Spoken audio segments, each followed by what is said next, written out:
ये फर्जी डॉक्टर, फर्जी नर्सिंग होम जो मेडिकल काउंसिल ऑफ इंडिया के रूल के तहत नहीं आता, उसको बंद कर दिया 48 घंटे के अंदर। अन्यथा आप लंबी लंबी बात करना, रात में निकलना बंद कर दीजिए। विंटर वेकेशन पे यहाँ आया था, हम चाहते थे कि फिर से वो इस माहौल में ना घुल जाए, इसलिए हमने नशा मुक्ति केंद्र में उनको दिया था ताकि वो और अच्छे से रिकवर हो जाए और नशे से दूर हो जाए। लेकिन वहाँ उसके साथ पता नहीं क्या क्या हुआ है, उसको मारा पीटा गया, उसको जो ट्रीटमेंट मिलना चाहिए था वो ट्रीटमेंट नहीं मिला। डॉक्टर संतोष एक जिम्मेदार इंसान नहीं साबित हुए। डॉक्टर होने के नाते जो ड्यूटी उनको पूरी करनी चाहिए थी ट्रीटमेंट के दौरान, वो पूरी नहीं किया उन्होंने, नहीं तो मेरा बच्चा आज जिंदा होता। तो कुछ दिन इधर ही नहीं, उसको नशे सिगरेट पीने की आदत लगी थी। हमने उसको ऑब्जेक्ट किया और उससे दूर करने के लिए उसको मसूरी बोर्डिंग स्कूल भी डाल दिया और वो ठीक होने के लिए चाहता था, मेरी हर बात मानता था।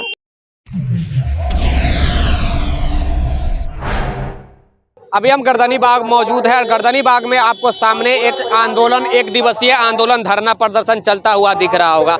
ये गाड़ी जो है वो डिप्टी कलेक्टर साहब का ये गाड़ी है जिनके बेटे का देहांत हो गया था और नशा मुक्ति के कारण ये देहांत हुआ था। और बहुत बड़ी ये मुद्दा है, बहुत हाईलाइट मुद्दा है, बिहार के अभी सबसे बड़ी मुद्दा, हाईलाइट मुद्दा अगर कहे तो यही है। अभी हम बात करने का प्रयास करेंगे, डिप्टी कलेक्टर साहब भी आए हुए हैं और उनकी मैडम भी है और उधर उनके छोटे भाई है और इसी के लिए जस्टिस फॉर आयुष के लिए यहाँ पे तमाम लोग बैठे हुए हैं कि उनको जस्टिस मिलना चाहिए, उनका जो भी है उनके दोषियों को सजा मिलना चाहिए।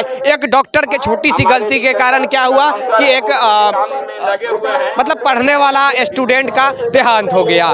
एक मिनट सर, आयुष की मम्मी है, किस प्रकार क्या कुछ घटना हुआ था उसके ऊपर हम पहले बात करने का प्रयास करेंगे। मैडम, क्या कैसे हो गया कि एक स्टूडेंट के साथ इतनी बड़ी घटना हो गई और आपके परिवार में इतना बहुत बड़ा घटना हो गया आपके परिवार में? मैं आयुष की मदर जी।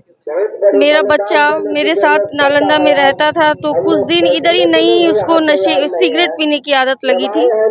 हमने उसको ऑब्जेक्ट किया और उससे दूर करने के लिए उसको मसूरी बोर्डिंग स्कूल भी डाल दिया और वो ठीक होने के लिए चाहता था, मेरी हर बात मानता था। विंटर वेकेशन पे यहाँ आया था, हम चाहते थे कि फिर से वो इस माहौल में ना घुल जाए, इसलिए हमने नशा मुक्ति केंद्र में उनको दिया था ताकि वो और अच्छे से रिकवर हो जाए और नशे से दूर हो जाए।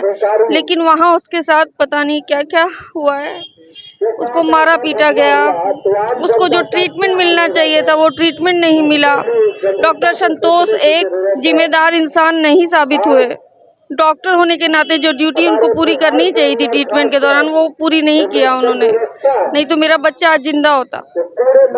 वो डॉक्टर से जिन डॉक्टर के पास आपने रखा नशा मुक्ति केंद्र में, क्या वो डॉक्टर के ऊपर आप FIR ये लोग वगैरह वगैरह जो भी है आप किए हैं? क्योंकि आप एक अधिकारी रह चुकी जो भी सर हैं वो एक अफसर हैं, अधिकारी है पटना के, तो क्या वो FIR दुनिया जहाँ जो भी है वो किए हैं? क्या उनको जेल वेल होने की संभावना है? जी, मेरे हस्बैंड द्वारा और मेरे कहने पर FIR की गई है, क्योंकि मैंने अपने बच्चे के बदन में चोट के निशान देखे थे और हमारी पूरी कोशिश रहेगी कि उनको सजा मिले और सच्चाई सामने आए आयुष की मौत की। इसीलिए यहाँ पे एक दिवसीय धरना भी दिया गया है। जी, यहाँ पे धरना दिया गया है, कैंडल मार्च कराई गई है। अभी इनकी पापा भी हैं, हम उनसे भी बात करेंगे। सर, ये कैसे कैसे घटना हो गया कि एक स्टूडेंट, पढ़ने वाला स्टूडेंट यहाँ पे वेकेशन मनाने आता है, उसके साथ मतलब क्या उससे क्या हो जाता है? आपके परिवार में बहुत बड़ी घटना भी हो जाती है, क्या से क्या घटना? विडम्बना इसी बात का है कि कोई एक स्टूडेंट जो नशे का शिकार है, उसके एक जागरूक माता पिता, जागरूक मैं अपने आप को इसलिए कह रहा हूँ कि बहुत सारे लोग हैं जो जिनके बच्चे नशा के शिकार हैं। हमारे समाज में ऐसा सोशल स्टिग्मा है कि किन प्रकार उन चीज़ों को छुपाते हैं, लेके नहीं जाते हैं कहीं पर। मैंने बच्चे को नशा मुक्ति केंद्र में डाला और वहाँ से मर के निकला। बड़ी दुर्भाग्य की बात है। सरकार के ऊपर चाहे सरकार के बात करो या फिर डॉक्टर को भगवान का दूसरा रूप कहा गया है और डॉक्टर ही आपके साथ इतना बड़ा कांड करवा। डॉक्टर नशा मुक्ति केंद्र को में आधे घंटे के लिए आएंगे प्रतिदिन, 23.5 घंटा अनप्रोफेशनल अनट्रेंड स्टाफ के सहारे छोड़ देंगे तो बहुत सारे आयुष वहाँ पे पीटे जाते होंगे, लेकिन एक आयुष मर गया है। यही होगा और यही होता आ रहा है अभी तक। तो आप इतने बड़े अधिकारी हैं सर, और अधिकारी होने के बावजूद भी उनको समझ में नहीं आया कि मैं इतने बड़े अफसर की बेटा के साथ इस प्रकार के दुर्व्यवहार कर रहा हूं, जिसके कारण बड़ी आगे खामियाजा भुगतना पड़ सकता है। तो आम जनता के साथ देखिए ऐसा बात है ना कि ऑफिसर की बात नहीं है, जो डी एडिक्शन के नाम पर बिहार में या अन्य जगहों पे भी, दिल्ली में भी यही है, मैंने बहुत जगह पे बात भी करी है, डी एडिक्शन सेंटर चलाने वालों के नाम पे वहाँ बाउंसर रखे जाते हैं, स्टाफ के द्वारा पीटे जाते हैं। ठीक है, तो जो पीटने वाला है, जो लंबे समय तक यही काम करता आ रहा है, ठीक है, वो वहाँ का किंग है, वो वहाँ का किंग है। उसके लिए मायने नहीं रखता है कि वो ऑफिसर के बेटे, अधिकारी के बेटे को पीट रहा है या कोई बिजनेसमैन के बेटे को पीट रहा है। उसका इलाज का तरीका ही यही है। बहुत सारे भी आयुष जो वहाँ पे इलाज करत होंगे ना, वो पीटे जा रहे होंगे, लेकिन मेरा आयुष है जो इस दुनिया से चला गया। सर आपने बताया था कि उसके ऊपर दाग वाग भी था, जब वो उसके साथ बड़ी घटना हो गई, उसकी देहांत हो गई, उसके बाद दाग भी था उनके शरीर पे। इसका मतलब श्योर है कि पीटा गया, बहुत ज़्यादा पीटा गया। मैं अगर श्योर नहीं रहता तो मैं क्या कहते हैं, इस बात को क्यों। अभी सर किस पोस्ट पे सर है? मैं बिहार प्रशासनिक सेवा का अधिकारी हूँ। बिहार प्रशासनिक सेवा में रहने के बावजूद जब इस प्रकार की आपके साथ घटना हो सकती है, तो आम जनता के साथ ये किस प्रकार बिहेव किया जा सकता है? इसकी कल्पना आप खुद कर सकते हैं, और इसलिए ये जिम्मेवारी मीडिया पर भी आती है कि आप लोगों को बहुत जोर शोर से इस बात को उठाना चाहिए कि सरकार के लेवल पे, शासन के लेवल पर जितने भी डी एडिक्शन सेंटर चल रहे हैं हमारे सूबे में, वो क्या मापदंडों को पालन कर रहे हैं, क्या उनको मान्यता प्राप्त है, उनके अंदर कैसी इलाज की व्यवस्था है, इमरजेंसी में इलाज की क्या व्यवस्था है, काउंसलिंग की व्यवस्था है कि नहीं, कि केवल पाइप और डंडे लेकर ही इलाज किया जाता है। इस बात पे सरकार को ध्यान देने पे मजबूर होंगे। आयुष को किस चीज़ की लत लग गई थी सर? नशे की लत थी। मैंने तो उसको क्या कहते हैं, अब एक्सपर्ट ही बता सकते हैं, डॉक्टर संतोष ही बता सकते हैं। होता है ना सर कि नशा में बहुत चीज़ है, सिगरेट, दारू, बहुत चीज़ है, तो नशा यहाँ पे है नहीं बिहार में, दारू का बंदी है। ठीक है। सिगरेट मैंने पकड़ा था, हाँ ठीक है, कुछ पाउच भी पकड़ा था जो कि हम लोग नहीं उसको यूज करते हैं, ठीक है, इसलिए तो मैंने भेजा था ताकि वो जाकर वहाँ पे सुधर जाए, लेकिन वहाँ से मार कर भेज दिया जाता है। क्या सर? यही ना? बिल्कुल। ये बिहार की दुर्भाग्य है, और बिहार के स्वास्थ्य विभाग के ऊपर बड़ी दुर्भाग्य है कि इस प्रकार की बड़े लेवल के प्रशासनिक अधिकारियों के बेटा के साथ इस प्रकार का कांड हो जाता है। ये अधिकारी अपने बच्चे को भेजते हैं कि जो ये अधिकारी अपने बच्चों को भेजते हैं, क्या चीज़ है कि जाकर ये नशा मुक्त केंद्र में जाएगा तो नशा मुक्त हो जाएगा और ये नशा छोड़ देगा। लेकिन नशा क्या छोड़े, वो दुनिया छोड़कर ही आयुष चले आता है, जो कि जवान बेटा होता है। बाहर वो पढ़ाई कर रहा था, वेकेशन में यहाँ पे आया हुआ था, और वो वेकेशन में इनके पिताजी देखते हैं सिगरेट पीते हुए, और वो एक छोटा सा पुर्जा ड्रग्स है या क्या है मैं नहीं बता सकता, पुर्जा उन्होंने बताया जो कुछ भी हो, और एक सिगरेट का उन्होंने बात बताया। यही चीज़ देखने के बाद उन्हें भेजा जाता है कि भैया आप जाके नशा मुक्त में जाएंगे। और ये जो छोटा देख रहे हैं, जो बाल आपको छिला हुआ दिख रहा होगा, ये उसका छोटा भाई है, आयुष का छोटा भाई है। और जो सर और मैडम से अभी हमने बात किया, उनकी ये छोटे बच्चे हैं। ये बिहार के ऊपर बहुत बड़ा क्लेम लगा है बिहार प्रशासनिक अधिकारी के बेटे के साथ इस प्रकार के कांड होता है, जो कि बिहार के डॉक्टर इस प्रकार का कांड करवाता है। कौन सा? तो नशा मुक्ति केंद्र जो चलाते हैं वो लोग, नशा मुक्ति केंद्र के नाम पर मर्डर। प्रकाश नारायण जैसा व्यक्ति पैदा लिया, तभी हम बिहार में इतनी ताकत है। बिहार हर क्षेत्र में आगे है, चाहे वो बिजली। आप लोग अपने संगठन को मजबूत करके अपने संगठन को साथ दीजिए, संगठन के नेतृत्व के पीछे रहिए, हमारी जीत होगी।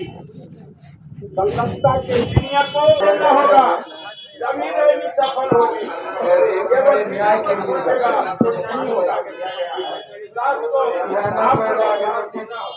आम आदमी को मजबूरन प्राइवेट में क्यों ले जाना पड़ता है? वहाँ सीटी स्कैन नहीं है, अल्ट्रासाउंड नहीं है, MRI नहीं है, एक्सरे मशीन नहीं है, जांच का लैब नहीं है, पैथोलॉजी नहीं है, और लगभग doctor medical council of India के रूल को फॉलो नहीं करते हैं।